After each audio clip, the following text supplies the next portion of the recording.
Hello, this is Morel Bernard with the continuation of the story, Dr. Jekyll and Mr. Hyde.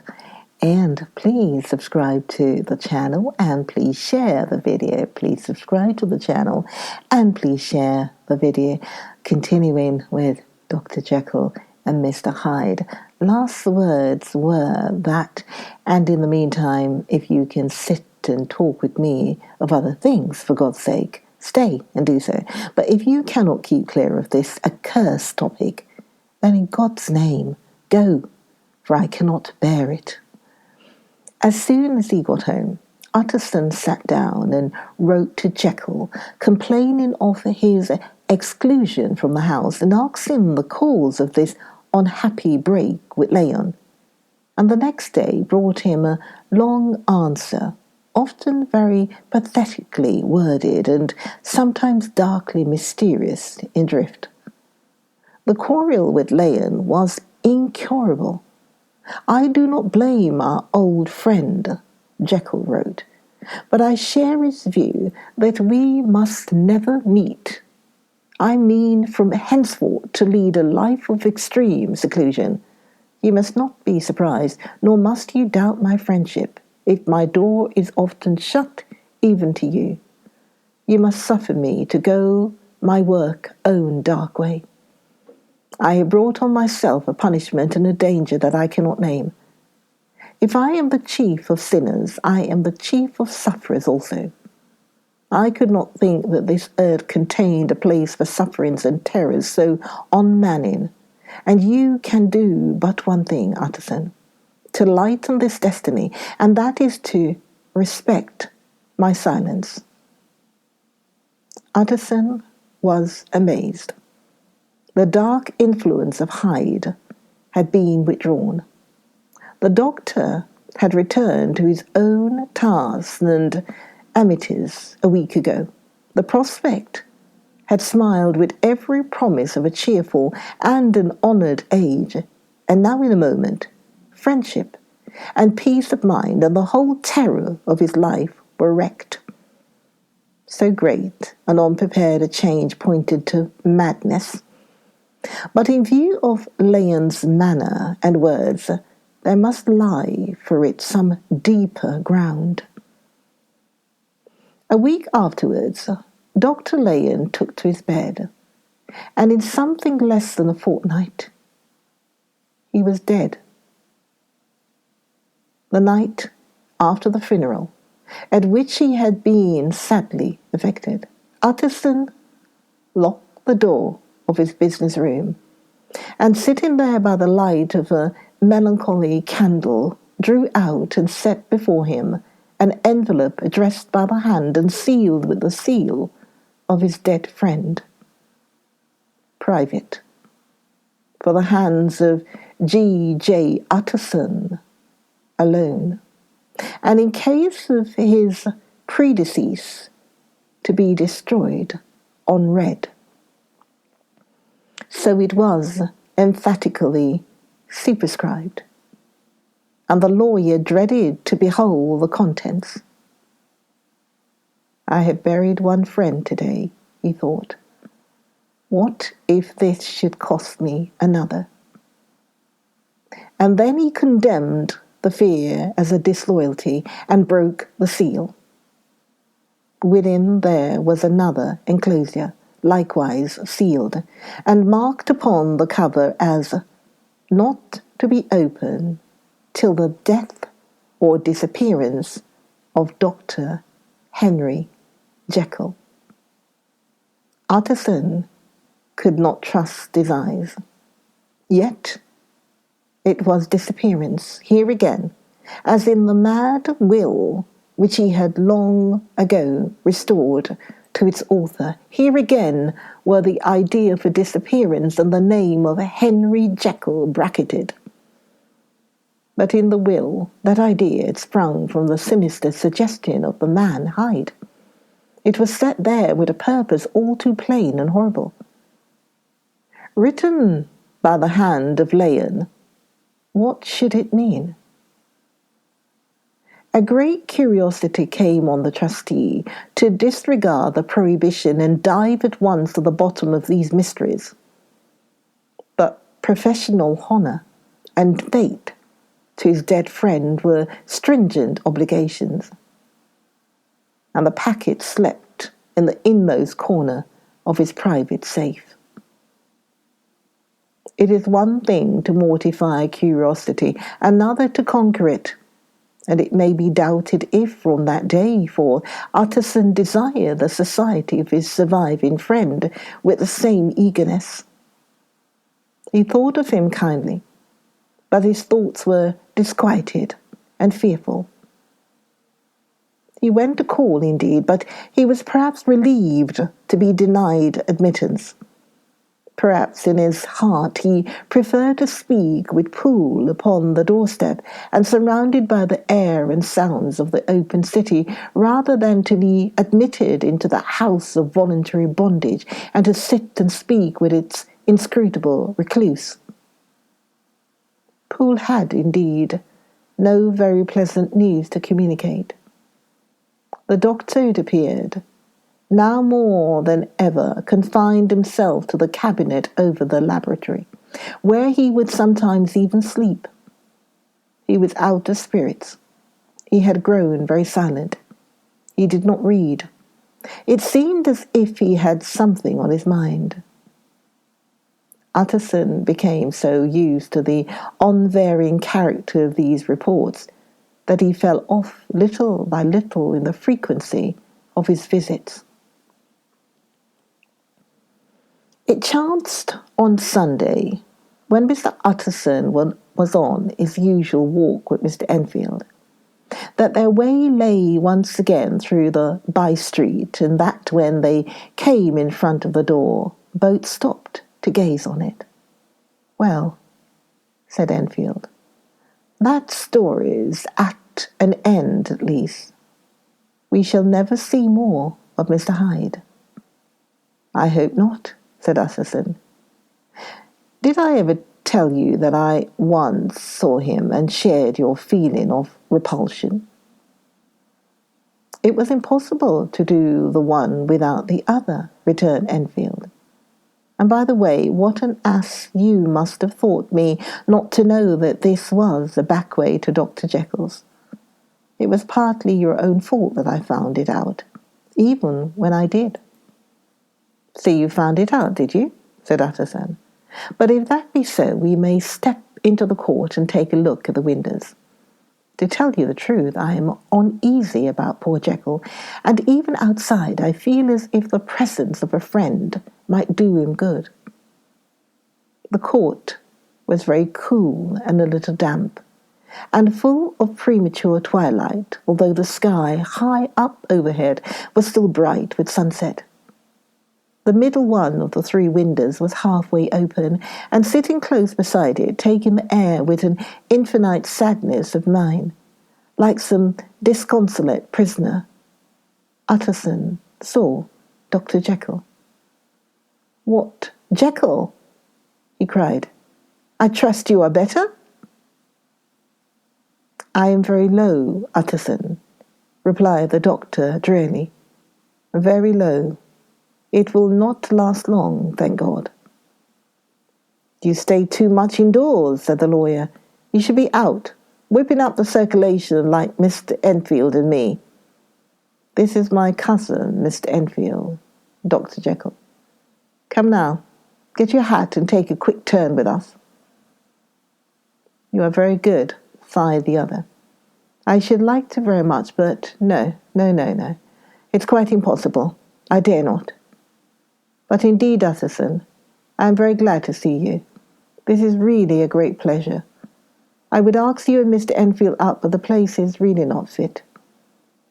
"Why then," said the lawyer good-naturedly, "the best thing we can do is to stay down here and speak with you from where we are." "That is just what I was about to venture to propose," returned the doctor with a smile. But the words were hardly uttered before the smile was struck out of his face and succeeded by an expression of such abject terror and despair as froze the very blood of the two gentlemen below. They saw it but for a glimpse, for the window was instantly thrust down. But that glimpse had been sufficient, and they turned and left the court without a word. In silence, too, they traversed the by-street, and it was not until they had come into a neighbouring thoroughfare, where even upon a Sunday there were still some stirrings of life, that Mr. Utterson at last turned and looked at his companion. They were both pale, and there was an answering horror in their eyes. "God forgive us, God forgive us," said Mr. Utterson. But Mr. Enfield only nodded his head very seriously and walked on once more in silence. Mr. Utterson was sitting by his fire one evening after dinner, when he was surprised to receive a visit from Poole. "Bless me, Poole, what brings you here?"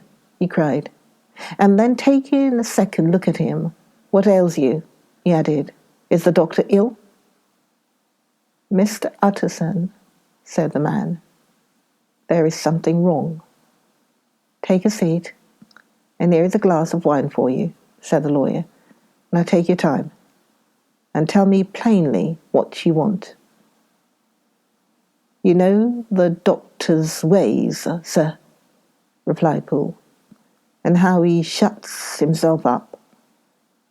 Well, he's shut up again in the cabinet, and I don't like it, sir. I wish I may die if I like it. Mr. Utterson, sir, I'm afraid." "Now, my good man," said the lawyer, "be explicit. What are you afraid of?" "I've been afraid for about a week," returned Poole, doggedly disregarding the question, "and I can bear it no more." The man's appearance amply bore out his words. His manner was altered for the worse, and except for the moment when he had first announced his terror, he had not once looked the lawyer in the face. Even now he sat with a glass of wine untasted on his knee, and his eyes directed to a corner of the floor. "I can bear it no more," he repeated. "Come," said the lawyer. "I see you have some good reason, Poole. I see there is something seriously amiss. Try to tell me what it is." "I think there's been foul play," said Poole hoarsely. "Foul play?" cried the lawyer, a good deal frightened and rather inclined to be irritated in consequence. "What foul play? What does the man mean?" "I daren't say, sir," was the answer. "But will you come along with me and see for yourself?" Mr. Utterson's only answer was to rise and get his hat and grey coat. But he observed with wonder the greatness of the relief that appeared upon the butler's face, and perhaps with no less that the wine was still untasted when he set it down to follow. It was a wild, cold, seasonable night of March, with a pale moon lying on her back as though the wind had tilted her, and a flying rack of the most diaphanous and lawny in texture. The wind made talking difficult and flexed the blood into the face. It seemed to have swept the streets unusually bare of passengers besides, for Mr. Utterson thought he had never seen that part of London so deserted. He could have wished it otherwise. Never in his life had he been conscious of so sharp a wish to see and touch his fellow creatures. For struggle as he might, there was borne in upon his mind a crushing anticipation of calamity. The square, when they got there, was full of wind and dust, and the thin trees in the garden were lashing themselves along the railing. Poole, who had kept all the way a pace or two ahead, now pulled up in the middle of the pavement, and in spite of the biting weather took off his hat and mopped his brow with a red pocket handkerchief. But for all the hurry of his coming, these were not the dews of exertion that he wiped away, but the moisture of some strangling anguish, for his face was white, and his voice, when he spoke, harsh and broken. "Well, sir," he said, "here we are, and God grant there be nothing wrong." "Amen, Poole," said the lawyer. Thereupon the servant knocked. In a very guarded manner the door was open on the chain, and a voice asked from within, "Is that you, Poole?" "It's all right," said Poole. "Open the door." The hall, when they entered it, was brightly lighted up. The fire was built high, and about the hearth the whole of the servants, men and women, stood huddled together like a flock of sheep.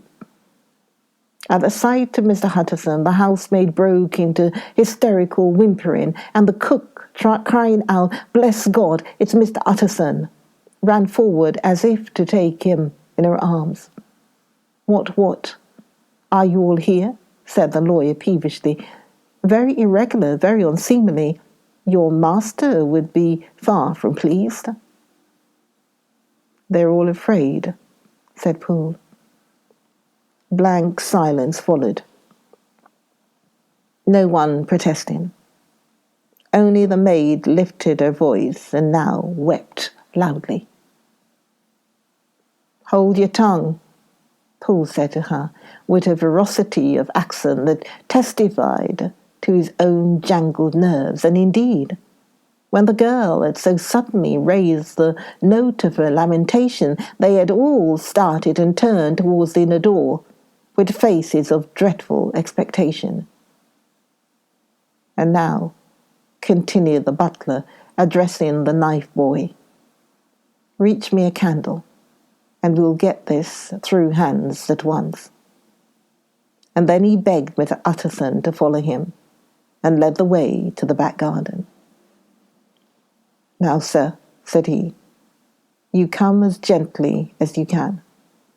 I want you to hear, and I don't want you to be heard. And see here, sir, if by any chance he was to ask you in, don't go." Mr. Utterson's nerves at this unlooked for determination made a jerk that nearly threw him from his balance. But he recollected his courage and followed the butler into the lavatory building, through the surgical theatre, with its lumber of crates and bottles, to the foot of the stair.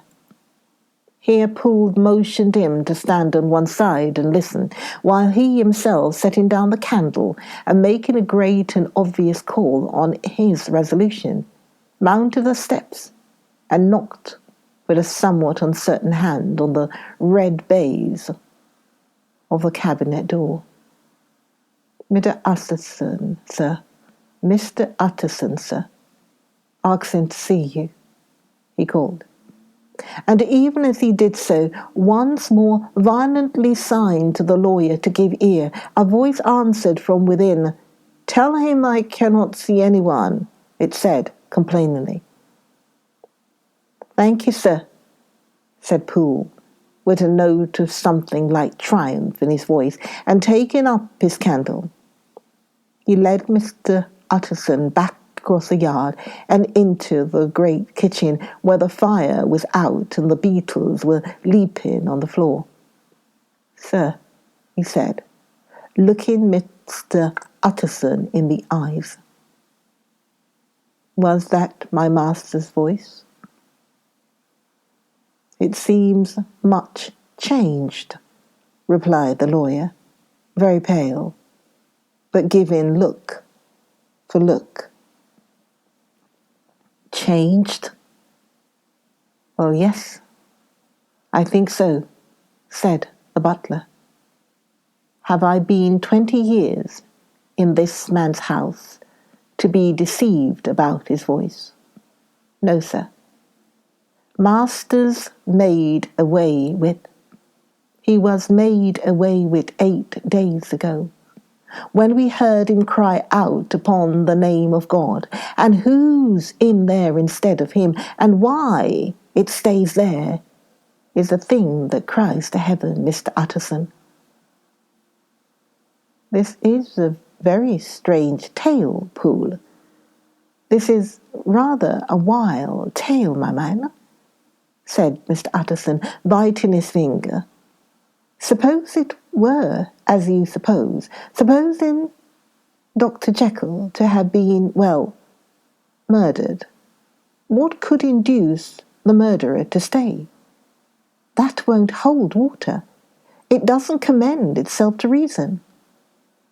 Well, Mr. Utterson, you are a hard man to satisfy, but I'll do it yet, said Poole. All this last week, you must know him, or it, whatever it is that lives in that cabinet, has been crying night and day for some sort of medicine and cannot get it to his mind. It was sometimes his way, the master's, that is, to write his orders on a sheet of paper and throw it on the stair. We've had nothing else this week back, nothing but papers and a closed door, and the very meals left there to be smuggled in when nobody was looking. Well, sir, every day and twice and thrice in the same day, there have been orders and complaints, and I have been sent flying to all the wholesale chemists in town. Every time I brought the stuff back, there would be another paper telling me to return it because it was not pure, and another order to a different firm. This drug is wanted bitter bad, sir, whatever for. Have you any of these papers? Asked Mr. Utterson. Poole felt in his pocket and handed out a crumpled note, which the lawyer, bending nearer to the candle, carefully examined. Its contents ran thus: Dr. Jekyll presents his compliments to Messrs. Moore. He assures them that their last sample is impure and quite useless for his present purpose. In the year 18, Dr. J purchased a somewhat large quantity from Mrs. Mem.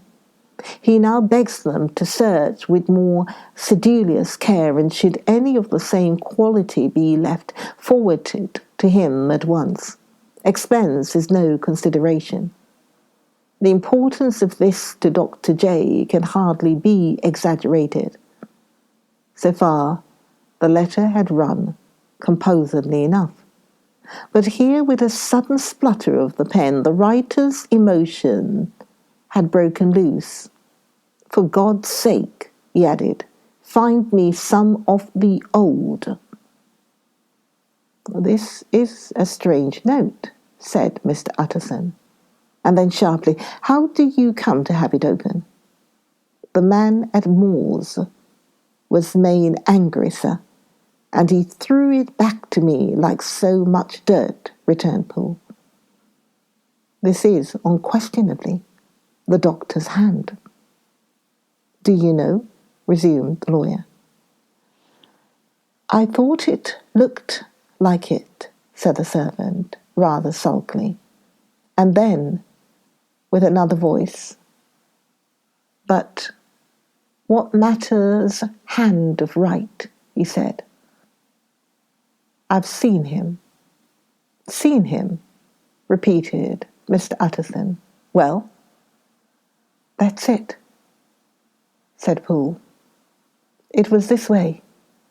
I came suddenly into the theatre from the garden. It seemed he had slipped out to look for this drug or whatever it is, for the cabinet door was open, and there he was at the far end of the room, digging among the crates. He looked up when I came in. gave a kind of cry, and whipped upstairs into the cabinet. It was but for 1 minute that I saw him, but the hair stood upon my head like squills. Sir, if that was my master, why had he a mask upon his face? If it was my master, why did he cry out like a rat and run from me?